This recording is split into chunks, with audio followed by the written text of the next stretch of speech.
Queridos amigos, boa tarde. Sejam bem-vindos a estudar o Evangelho de Jesus e a doutrina espírita. Vamos orar.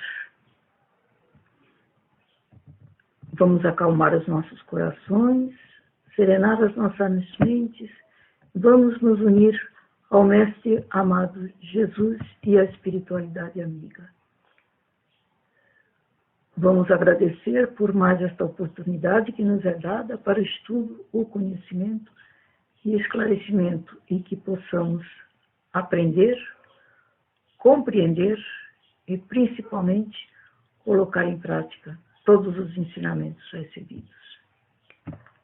Que assim seja. Esta tarde falaremos sobre a busca da cura nas casas espíritas. Jesus, ao curar os enfermos, dizia a seguinte frase: vossos pecados estão perdoados. Vá e não peques mais. Qual o significado dessas palavras? Jesus queria dizer que o doente, com a sua mudança de comportamento, havia resgatado suas dívidas, seus débitos morais e, por consequência, havia alcançado a cura. Outra citação de Jesus, no momento da cura das pessoas. Tua fé te curou. A fé não é uma virtude mística, mas sim uma força de atração fluídica. Às vezes, sem imposição de mãos, sem magnetização. Naquela passagem da Bíblia, a cura da mulher que sofrera por 12 anos de hemorragia, foi esse fenômeno que aconteceu. Uma irradiação fluídica, pois Jesus não a tinha visto. Ele apenas sentira que alguém o havia tocado. Este fluido curador tanto pode vir da vontade do curador, quanto da pessoa que está em busca de ajuda. Se ela tiver interesse nesse tratamento, neste socorro, se tiver bons pensamentos, receberá sim o auxílio. Mas, se estiver com pensamentos ruins, pensamentos de maldade, permanecerá sem a ajuda superior. E as suas forças físicas sofrerão desgastes por causa da sua intoxicação mental.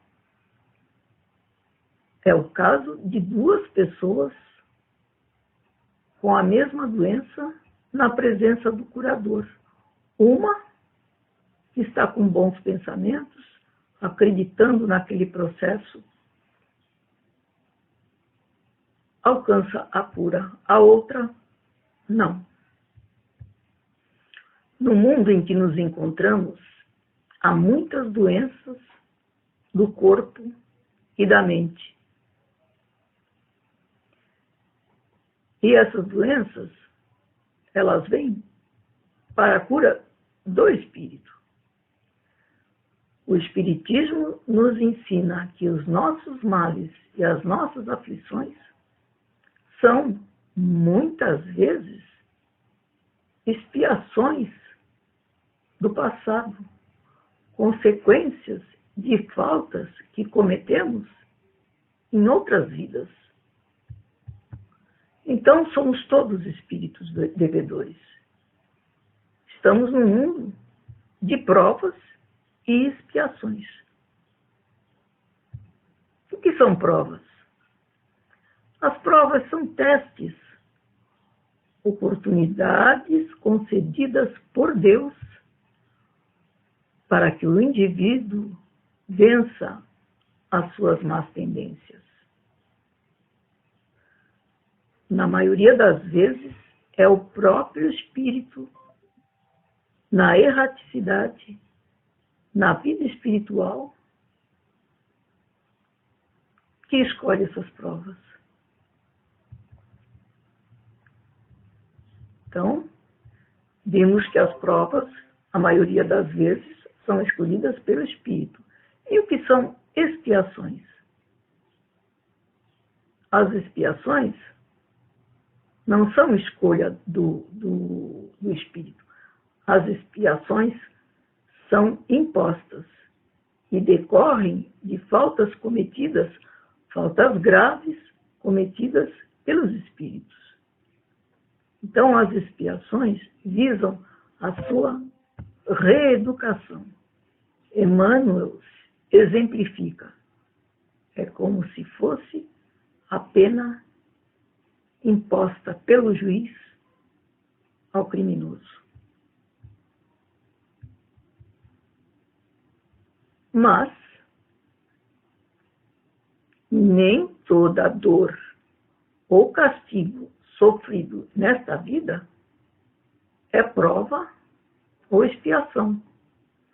Nem tem a ver com encarnações passadas.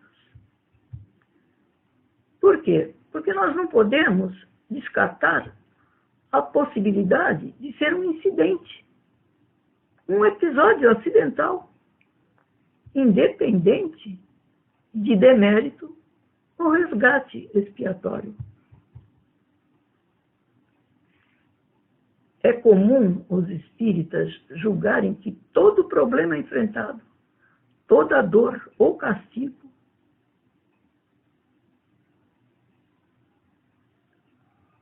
sofrido por alguém, seja reflexo do passado, que guarde relação com algum crime cometido pelo espírito em outra encarnação. Mas não. Muitos sofrem por falta de inteligência, falta de planejamento, por imprevidência. Muitos morrem sem que a morte tenha sido planejada para aquele momento. Outros sofrem dores desnecessárias que também não estão subordinadas ao seu passado, mas reflexo da sua falta de prudência e falta de sabedoria ao administrar a sua vida, pois eles próprios causam na sua existência atual o mal e o sofrimento do qual tanto reclamam. Há acontecimentos que são desencadeados por espíritos atrasados, espíritos perversos, espíritos primitivos, criminosos de índole violenta, canalizando esta violência para pessoas que não fizeram absolutamente nada que justificasse serem suas vítimas.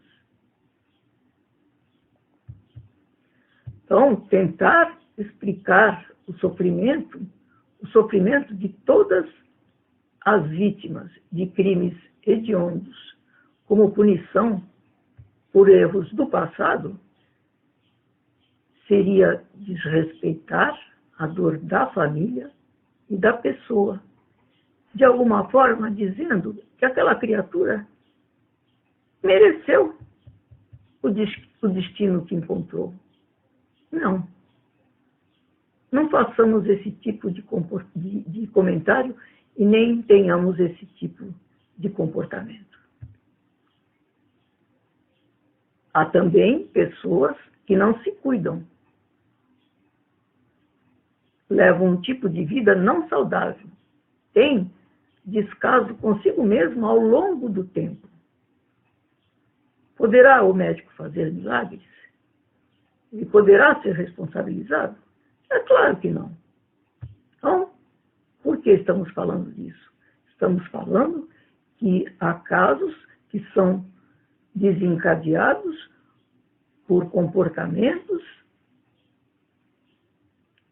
de outras vidas, mas há muitos casos que são desencadeados pelo nosso comportamento na nossa vida atual. Então, essas mesmas considerações podem ser estendidas à medicina espiritual, que lida com pessoas que exigem milagres, que esperam que seus problemas, cultivados durante anos, sejam resolvidos em um curto espaço de tempo. Todos nós já cruzamos com pessoas com esse tipo de queixa. A pessoa já tem aquela doença há muito tempo. Começa a frequentar uma casa espírita, vai 1, 2, 3 vezes e já começa a reclamar que o resultado não está sendo imediato, nem está sendo o que ela pretendia que acontecesse, que fosse uma coisa milagrosa. Dessa maneira, com tudo que nós acabamos de ver, podemos compreender porque nem todos são curados. Nem todos conseguem ser curados e nem todos podem ser curados. Como, muitas vezes, imaginamos ou desejamos. No Livro dos Espíritos, na questão 556, Kardec indaga aos espíritos: certas pessoas verdadeiramente têm o dom de curar? E os espíritos respondem a Kardec: a força magnética chega até aí. Quer dizer, pode vir até nós, quando aliada à pureza de sentimentos e um grande desejo de fazer o bem, porque aí, desta maneira, os bons espíritos se aproximam e ajudam. Mas é preciso desconfiar da maneira pelo qual estas curas são contadas. Às vezes por pessoas muito crédulas, muito entusiasmadas, sempre dispostas a ver o maravilhoso nas coisas mais simples e mais naturais. Então, temos sempre que examinar muito bem esse tipo de fala.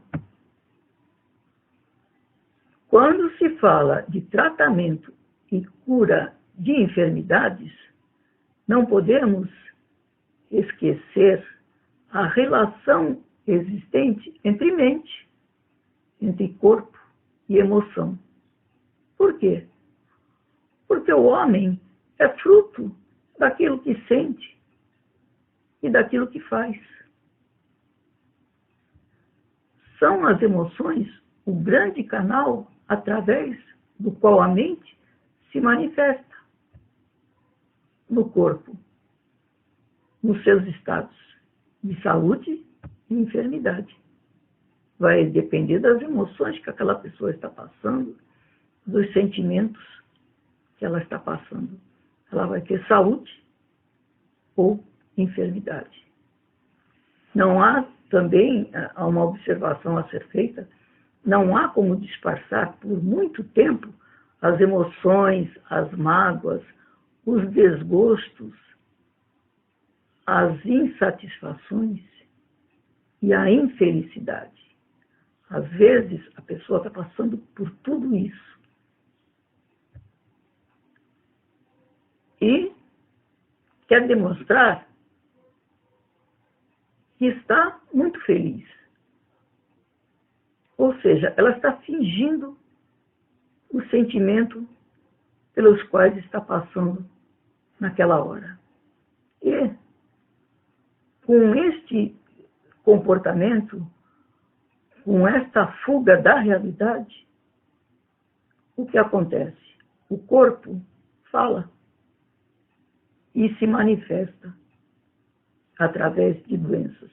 São as doenças que nós chamamos de doenças psicossomáticas. Curar o corpo, portanto, não é o objetivo principal de um procedimento espiritual. Por quê? Porque precisamos de uma mudança imediata no que se refere à saúde física, mental e emocional, ao nosso comportamento e os nossos pensamentos. Quer dizer, devemos adquirir equilíbrio para adquirir a cura e receber uma assistência espiritual. Como eu havia dito, né? A mágoa, a mágoa excessiva, a raiva, constituem barreiras que impedem a passagem das energias auxiliadoras. Atualmente, vemos muitas pessoas com a doença da ansiedade, que só perde em número de casos para a depressão. Como é o comportamento da pessoa ansiosa? Ela tenta controlar o mundo externo, tenta controlar o que os outros fazem, tenta controlar o que os outros pensam, tenta controlar o tempo, de preferência o tempo futuro. Mas ela tem que lembrar de uma coisa: só o presente pode ser controlado, só o aqui, só o agora. E a pessoa ansiosa não consegue controlar o incontrolável, sente o quê? Angústia, agitação, inquietação. Estes sintomas, estes sinais, se não forem curados, se não forem tratados, podem gerar fobias, pânico e muitas outras más doenças emocionais. Como diz Chico Xavier pelo Espírito Emmanuel no livro Pão Nosso, é sempre útil curarmos os enfermos, quando haja permissão de ordem superior para isto. Quer dizer, uma licença, uma concessão do Altíssimo, de Deus. Por isso que dizemos que a cura, às vezes, não vem como nós queremos e nem como nós imaginamos. Ela não vem. Por quê? Não há essa concessão, essa licença de Deus para a nossa cura. Agora, se a pessoa se curou, é necessário que ela compreenda que surgiu para o seu espírito uma oportunidade de redenção, de remissão, de resgate de seus passados, de seu passado e de seus pecados. Jesus nos concede a cura sempre por intercessão de Deus. Mas, se não a conservarmos dentro de nós, através do nosso comportamento, melhora do nosso comportamento, poderá haver novos desequilíbrios, novas recaídas. Então, a pessoa conseguiu a cura, mas logo depois ela adoece novamente. Às vezes é até outro tipo de doença. Mas por quê? O comportamento dela continua igual. ela não melhorou.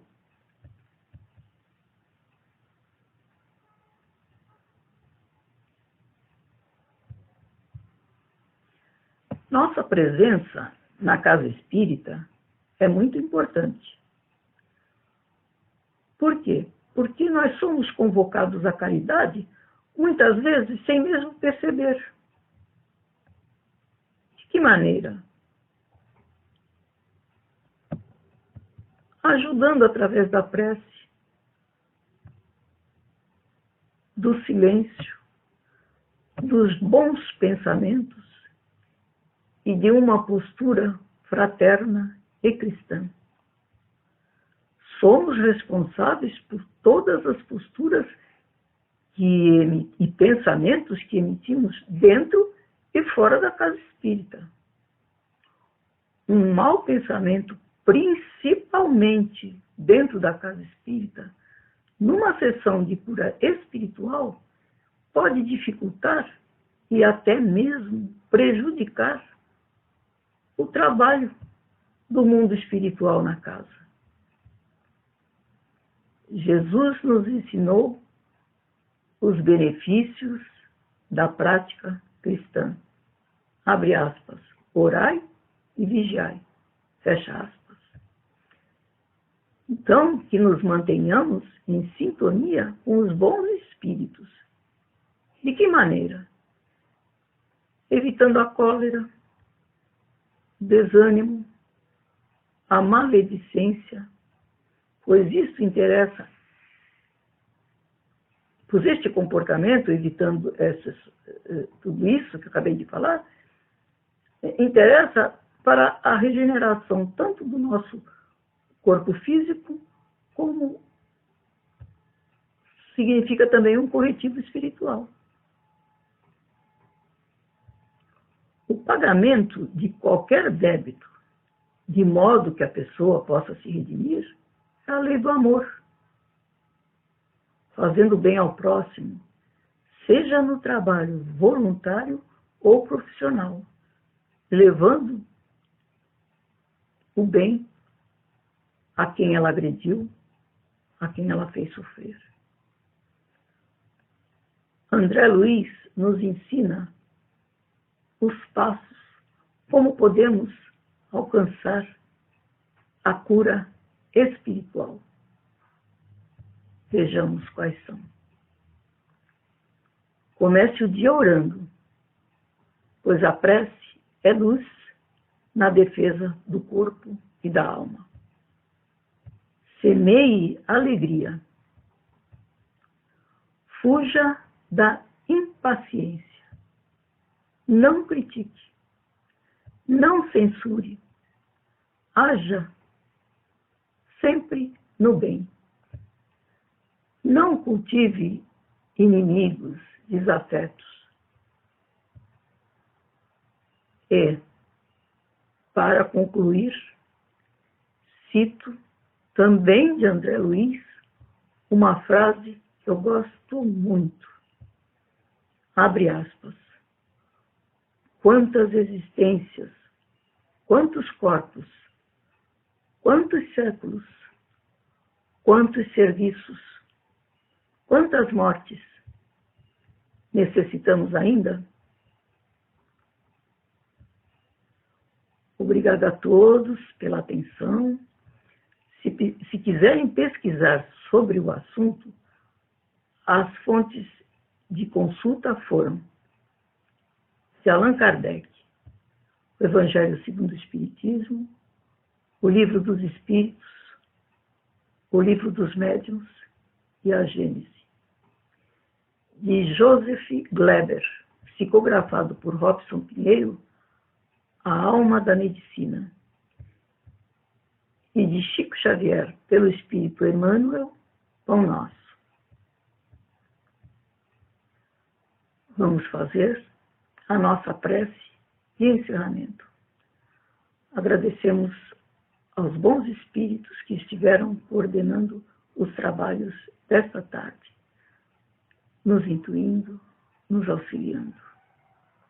E rogamos que cada um de nós, ao encerramento deste estudo,